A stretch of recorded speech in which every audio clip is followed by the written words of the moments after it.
Chicken खाने का बड़ा शौक है, लेकिन उसकी पत्नी मंजू शाकाहारी है। शादी से पहले मंजू ने पुनीत को बता दिया था, देखिए मैं शुद्ध शाकाहारी हूँ, मैं मांस मछली नहीं खाती। अरे कोई बात नहीं, मेरे लिए तो बना सकती हो ना। मैंने कभी बनाई नहीं है, लेकिन मैं कोशिश करूंगी। लेकिन सुहागरात के अगले दिन पुनीत की माँ का देहांत हो गया था। माँ की वजह से इस नल्ले पुनीत को पाल रहा था, अब इसे घर से निकालने का वक्त आ गया है। सही कहा, काम वाम कुछ आता तो है नहीं इसे, फालतू में पैसे लेता है बस। पुनीत और उसका बड़ा भाई रोहित एक साथ एक छोटा सा होटल चलाते थे। पुनीत को हिसाब किताब अच्छे से आता नहीं था। रोहित उससे हर एक छोटा बड़ा काम करवाता था और खुद बस बैठकर हिसाब किताब करता था। वो अपने भाई को हिस्सेदारी से निकालना चाहता था, लेकिन उनकी माँ की वजह से ये हो नहीं पा रहा था। लेकिन अब माँ नहीं रही। पुनीत चल अपना सामान ले और निकल जा इस घर से। निकल जाऊं? लेकिन कहाँ जाऊंगा भैया? अरे मुझे क्या पता, जहाँ मर्जी चला जा, लेकिन इस घर में तुझे और तेरी बीवी को जगह नहीं मिलेगी, समझा? मंजू ने रोते हुए अपनी जेठानी का पैर पकड़ लिया। दया कीजिए दीदी, मेरी अभी अभी शादी हुई है, मैं कहाँ जाऊंगी? इस बैल बुद्धि से शादी ही क्यों की? इसके दिमाग में गोबर है गोबर, कुछ काम धंधा आता नहीं है इसे। फालतू में हर महीने पैसा मिलता है इसे, लेकिन और नहीं। निकल जाओ यहाँ से। रोहित और शीतल ने मिलकर पुनीत और मंजू को घर से निकाल दिया। शीतल ने बस अपने लिए कुछ साड़ी ले ली और खाना बनाने के लिए उसे बस एक हांडी और एक चम्मच मिला। दीदी, एक हांडी और एक चम्मच से मैं खाना कैसे बनाऊंगी? साथ में और कुछ तो दे दो। अरे जा जा, ऐसा क्या बनाएगी तू, इतने सारे बर्तन लगेंगे, खाना तो तुझे सूखे चावल ही है, इसमें ही हो जाएगा। एक हांडी में क्या क्या बन सकता है ये शायद शीतल को पता होता, तब शायद वो हांडी भी ना देती। जो भी मिला उसे समेटकर पुनीत और मंजू नए घर की तलाश में निकल गए। मंजू माफ कर दो मुझे, मेरी वजह से शादी के बाद ही तुझे ये सब सहना पड़ रहा है। इसमें आपकी क्या गलती है जी? आपको कैसे पता होता कि आपका बड़ा भाई और भाभी ये सब करने वाले हैं? असल में बचपन से ही मैं बाल बुद्धि हूँ, मैं पढ़ाई लिखाई में अच्छा नहीं था। भैया हमेशा मुझे डांटते थे, सिर्फ माँ मुझसे प्यार करती थी। माँ की वजह से ही सब कुछ सही चल रहा था। कोई बात नहीं जी, अब मैं आ गई हूँ ना, अब सब कुछ ठीक हो जाएगा। कैसे ठीक होगा मंजू? न मेरे पास पैसे हैं और ना ही घर, हम कहाँ रहेंगे? क्यों? फुटपाथ पर कितने सारे लोग रहते हैं, हम भी रहेंगे। और पैसा कहाँ से आएगा? अभी हम भीख मांगेंगे, बाद में देखा जाएगा। मंजू ने फुटपाथ पर लकड़ी और अपनी साड़ियों से एक तंबू जैसा बना लिया और उसी के अंदर दोनों रहने लगे। अगले दिन सुबह पति पत्नी भीख मांगने लगे। भगवान के नाम पे कुछ दे दो, भगवान तुम्हारा भला करेगा। हम बहुत गरीब हैं साहब, पैसे दे दो साहब। लेकिन दोनों जवान पति पत्नी को देखकर लोग बोलने लगे, ये देखो देखो इन्हें, इनको बस मुफ्त का खाना चाहिए, हाथ पैर सब कुछ ठीक ठाक चल रहा है। अरे भाई कोई काम क्यों नहीं करता तो है? हमें काम कौन देगा साहब, आप देंगे? नहीं नहीं, मेरे पास काम नहीं है, लेकिन काम तो कहीं भी मिल जाएगा। बोलने के लिए तो बहुत कुछ बोला जा सकता है, लेकिन असली वक्त पर सभी कट लेते हैं। वो आदमी भी वहां से चला गया। लेकिन मंजू और पुनीत को अपना पेट भरना था। पास ही में बंटी नाम का 15 साल का लड़का भीख मांगता था। उससे मंजू और पुनीत की दोस्ती हो गई। बंटी कभी पाव तो कभी रोटी लाकर मंजू और पुनीत को खिलाने लगा। भाई ऐसे ही कोई भीख नहीं देता, उसके लिए एक्टिंग करनी पड़ती है, एक्टिंग। अच्छा वो कैसे? कभी लंगड़ा होने की एक्टिंग करो तो कभी अंधे होने की, मैं तो यही करता हूँ। पुनीत को यह आइडिया अच्छा लगा। अगले दिन पुनीत बंटी के साथ अंधा बनकर भीख मांगने गया और आज उसे पूरे 400 रुपए भीख में मिले। मंजू खुश हो गई। अरे बंटी, तुझ में तो बहुत अकल है, तेरी वजह से आज हमें इतना पैसा मिला। बोल तुझे क्या खाना है? मैंने बहुत दिनों से चिकन नहीं खाया। हाँ, मैंने भी बहुत दिनों से चिकन नहीं खाया, मैं चिकन लाता हूँ। लेकिन कढ़ाई नहीं है। अच्छा ठीक है, ले आइए, मैं कुछ जुगाड़ करती हूँ। पुनीत 1 किलो चिकन ले आया और मंजू लकड़ियों के चूल्हे पर हांडी चढ़ा देती है और उसने उसमें चिकन डाल दिया। हांडी में चिकन कैसे बनेगा? पता नहीं, कोशिश करती हूँ। और कुछ है भी तो नहीं। मंजू ने उसी के अंदर अदरक, लहसुन, नमक और सरसों का तेल, हल्दी और मिर्च डालकर अच्छे से मिला दिया और धीमी आंच पर पकाने लगी। घंटों भर चिकन पकने के बाद मंजू ने हांडी का ढक्कन खोला और उसमें से इतनी अच्छी स्मेल आई कि मंजू के मुंह में भी पानी आ गया। अरे वाह, मैंने जिंदगी में पहली बार चिकन बनाया है, स्मेल तो बढ़िया लग रही है। आज खा के भी देख लो मंजू, वैसे भी और कुछ नहीं है। मंजू ने जल्दी जल्दी चावल पकाया और तीनों ने मिलकर हांडी में बना हुआ चिकन खाया। अरे वाह, टेस्ट भी तो बढ़िया है। हाँ मंजू चाची, आपने क्या चिकन बनाया है? ऐसा चिकन मैंने कभी नहीं खाया। मैं भी हांडी में इतना अच्छा चिकन बनता है, ये मुझे पता नहीं था। 1 किलो चिकन तीनों मिलकर खत्म कर देते हैं। मंजू चाची, आपने इतना अच्छा हांडी चिकन बनाया है, आप यही हांडी चिकन बेचते क्यों नहीं हो? अरे हाँ, ये तो तुमने सही कहा। लोग एक ही तरह का चिकन खाते खाते बोर हो गए।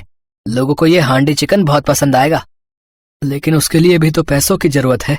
बड़ी हांडी चाहिए, चूल्हे के लिए लकड़ी चाहिए, बर्तन चाहिए, कम से कम 10,000 रुपए की जरूरत है। कहाँ से आएगा पैसा?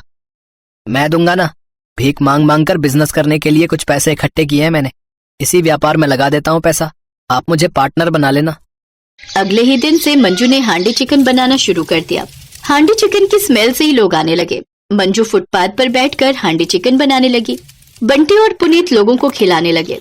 इसी तरह वो दुकान फुटपाथ हांडी चिकन के नाम से फेमस हो गई। जिस आदमी ने पुनीत और मंजू को कुछ काम करने की सलाह दी थी, वो एक दिन खाने आया और हांडी चिकन खाकर उसने बहुत तारीफ की। अरे वाह, तुम लोगों ने तो कमाल कर दिया भाई, है? बहुत स्वादिष्ट चिकन था ये। वाह। इसी तरह 1 साल के अंदर उन लोगों ने दुकान खड़ा कर दी। बंटी उन दोनों के साथ ही रहने लगा। उधर रोहित के होटल में धंधा बंद होने की कगार पर आ गया, क्योंकि पुनीत ही सारा काम संभालता था। सभी कस्टमर के साथ अच्छा बर्ताव करके उन्हें खुश रखता था, लेकिन रोहित वो नहीं कर पाया और होटल बंद हो गया। और 1 साल बाद पुनीत ने उस होटल को भी खरीद लिया और इसी तरह हांडी चिकन बेचकर पुनीत, मंजू और बंटी अमीर हो गए और खुशी खुशी जीवन बिताने लगे।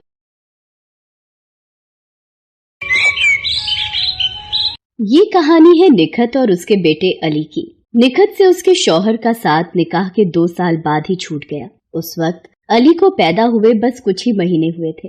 यही वजह थी कि उस मासूम के जहन में उसके अब्बू से जुड़ी कोई याद नहीं थी। उसने तो अपने अब्बू को बस तस्वीरों में ही देखा था। अम्मी, अब्बू को खाने में क्या पसंद था? वही जो तुझे पसंद है। वो भी तेरी तरह बिरयानी पसंद करते थे। अच्छा, फिर तो वो आपसे हर रोज बिरयानी बनाने को बोलते होंगे, जैसे मैं बोलता हूँ। नहीं, वो मुझसे नहीं कहते थे, बल्कि वो तो खुद हर रोज बिरयानी बनाया करते थे, खुद भी खाते थे और सबको खिलाते थे। क्या मतलब, अब्बू को खाना बनाने का शौक था क्या? हाँ, बहुत ही ज्यादा। उनका यही शौक देखकर तो तेरे दादू ने उन्हें ये ठेला खरीद कर दिया था। तेरे अब्बू बड़े ही मन से घर पर बिरयानी बनाते थे और फिर इसी ठेले पर रखकर पास वाले नुक्कड़ पर बिरयानी बेचा करते थे। वो वक्त ही कुछ और था। वो चाहे जितनी बड़ी देग बना ले, कभी बिरयानी बचती नहीं थी। इतना स्वाद था उनके हाथों में। अच्छा, तो इसका मतलब तुमने भी अब्बू से ही सीखा होगा बिरयानी बनाना, है ना?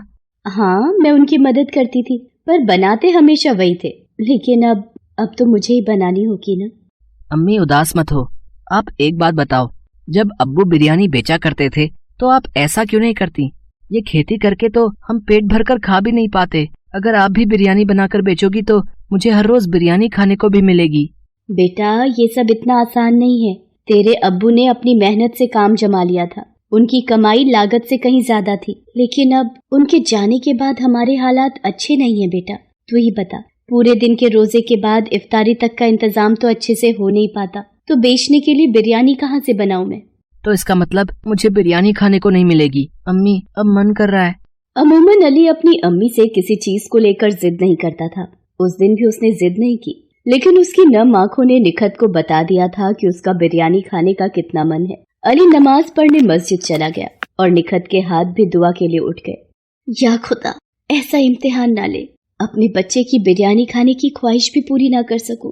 इतना मजबूर तो ना बना। निखत अपनी मजबूरी पर रो रही थी, तभी दरवाजे पर किसी ने दस्तक दी। अस्सलाम वालेकुम। वालेकुम अस्सलाम। जी आप? मैं असलम हूँ। आपके पड़ोस में जो खान साहब रहते हैं, मैं उनका रिश्तेदार हूँ। कुछ काम से आया था, पर यहाँ तो ताला लगा हुआ है। आपको कुछ पता है क्या? जी खान साहब, वो तो अब यहाँ नहीं रहते, पिछले महीने ही शहर चले गए। यहाँ का मकान भी बेचने वाले हैं शायद। आपको बताया नहीं उन्होंने? वो दरअसल मुझसे खान साहब का फोन नंबर कहीं गुम हो गया, इसलिए बात नहीं हो सकी। लेकिन ये तो गड़बड़ हो गई। खान साहब से जरूरी काम तो था ही। सोचा था कि इफ्तार और मगरिब की नमाज भी उनके यहाँ ही पढ़ लूंगा, पर अब कैसे होगा? कुछ ही देर में इफ्तार का वक्त हो जाएगा। अब यहाँ आसपास कोई ढाबा या होटल वगैरह है क्या? जी नहीं, यहाँ तो ऐसा कुछ भी नहीं है, बस राशन और गोश्त की दुकान ही है। ये तो मुसीबत हो गई। अब क्या किया जाए? देखिए भाईजान, अगर आप मुझे गलत ना समझे तो मैं आपसे कुछ कहूँ। हाँ कहिए ना। ये मेरी बदनसीबी ही है कि मैं चाहकर भी आपको इफ्तार का न्योता नहीं दे पा रही हूँ। असल में मेरी माली हालत मुझे इसकी इजाजत नहीं दे रही, तो अगर आप मेरी कुछ मदद कर दें तो मैं भी आपकी मदद कर सकती हूँ। असलम को निखत की बात समझ आ गई थी। उसने फौरन अपनी जेब से कुछ पैसे निकालकर निखत की तरफ बढ़ा दिए और बोला, ये लो बहन, इतने में हो जाएगा ना? जी भाईजान, बहुत अच्छे से हो जाएगा, बहुत बहुत शुक्रिया आपका। अरे नहीं नहीं, शुक्रिया तो मुझे आपको कहना चाहिए। मैं ऐसा करता हूँ, यहीं बाहर इंतजार करता हूँ। अगर आपको कुछ मदद चाहिए हो तो बताइएगा। नहीं नहीं, मैं सब कर लूंगी, आप आराम करें। इसी के साथ असलम निखत के घर के बाहर ही एक पेड़ की छांव में बैठ जाता है और निखत फौरन इफ्तार की तैयारी में लग जाती है। ये तो काफी पैसे हैं, इनमें तो इफ्तार के साथ साथ बिरयानी भी बन जाएगी। या अल्लाह, आज मेरा बच्चा बिरयानी खाएगा, जरूर खाएगा। निखत फौरन जाकर पास की दुकान से राशन और गोश्त खरीद कर ले आती है, साथ ही इफ्तारी के लिए कुछ फल भी। फिर उसने बड़े ही मन से बिरयानी बनाई, ठीक वैसे जैसे अब्बास बनाया करता था। कुछ ही देर में अली घर वापस आ गया। अम्मी, आप बिरयानी बना रही हो क्या सच में? इतनी बढ़िया खुशबू। अम्मी बताओ ना, ये बिरयानी की खुशबू ही है ना? हाँ, बिरयानी ही है। तेरा इतना मन था खाने का तो बना दी मैंने। लेकिन अम्मी, ये सामान कहाँ से आया? निखत अली को सब कुछ बताती है। अली फौरन जाकर असलम से मिलता है और उसे शुक्रिया कहता है। फिर शाम के वक्त सभी एक साथ इफ्तार करते हैं। अच्छा बहन, अब चलता हूँ। इफ्तार के लिए बहुत बहुत शुक्रिया। रुकिए भाईजान, मैंने बिरयानी बनाई है। आपने जो पैसे दिए थे उन्हीं से इफ्तार का इंतजाम भी हो गया और बिरयानी का भी, वो भी खाकर जाइए। नहीं नहीं बहन, अभी तो इफ्तारी की है, मैं खाना कुछ देर रुक कर खाता हूँ। भाईजान, थोड़ी सी चख तो लीजिए। अच्छा ठीक है, चखने भर को ले आइए फिर। निखत फौरन रसोई में जाकर असलम और अली के लिए बिरयानी लेकर आती है। असलम जैसे ही बिरयानी का एक निवाला चखता है, उसके चेहरे के हाव भाव ही बदल जाते हैं। बहन, बिरयानी बहुत ही लजीज है, अब थोड़ी और मिलेगी क्या? हाँ अम्मी, मुझे भी और चाहिए। बस अभी लेकर आई। निखत खुशी खुशी असलम और अली दोनों को पेट भर बिरयानी खिलाती है। उसे ऐसा करने में बहुत ही खुशी हो रही थी। सोचा न था कि इतनी सारी बिरयानी खा जाऊंगा मैं। बहन सच में आपके हाथों में तो गजब का स्वाद है। मैंने बड़े से बड़े होटल में बिरयानी खाई है, लेकिन ऐसा स्वाद आज तक नहीं चखा। जी बहुत बहुत शुक्रिया भाईजान। असल में बिरयानी बनाने का ये खास तरीका मैंने अपने शौहर से सीखा है। उनका बिरयानी बनाने का ही काम था। उनकी बिरयानी उनके नाम बिका करती थी तब, अब्बास बिरयानी। अच्छा, मैंने खान साहब से इस नाम के बारे में बहुत सुना है।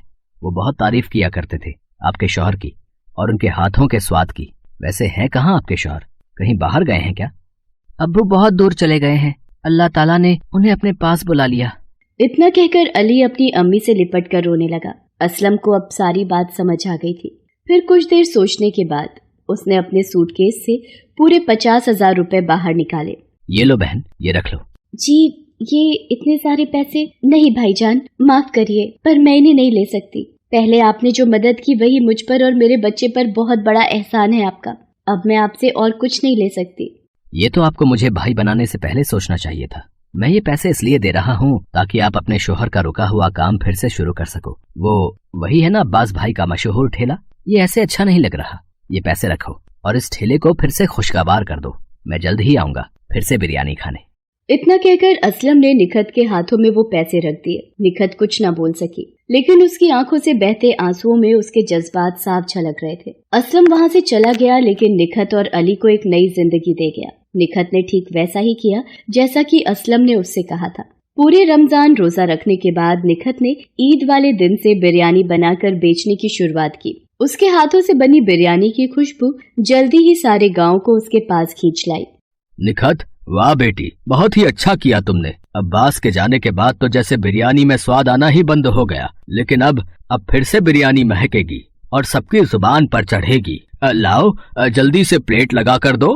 निखत और अली खूब मेहनत से अपना बिरयानी का ठेला चलाने लगे। गांव के लोग तो पहले दिन से ही आने लगे थे, लेकिन धीरे धीरे दूसरे गांव और पास के शहरों से भी निखत को बिरयानी बनाने के ऑर्डर मिलने लगे। अब निखत और अली को किसी बात की कमी नहीं थी। उनके रहन सहन से लेकर खाना पीना सब बढ़िया हो गया और अब अली स्कूल जाकर पढ़ने भी लगा। निखत का ठेला जल्दी ही नामी होटल में बदल गया। अस्सलाम वालेकुम, कैसी हो बहन? अरे भाईजान आप?